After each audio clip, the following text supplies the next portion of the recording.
အဲ့ဒါကိုကြီးအပေါ်မှာတတိယကောင်ကြားဖို့ရှိတယ်နော်ကိုကြီးကကျွန်တော်ဘက်ကပြောတာလေသွားပြီနော်အဲ့ရန်သူဟာပဲနော်ရန်သူဟာကျွန်တော်တို့အမှလက်လက်ဖြစ်နေရနော်ဟုတ်ပြီ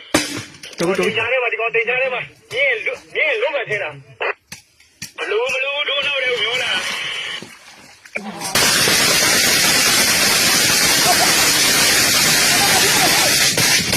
多了的话，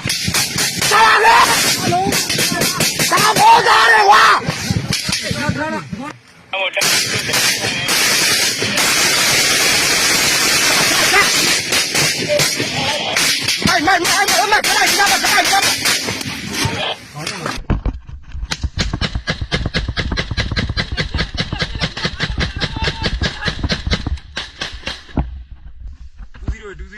တော်တော်လေးလောက်လိုက်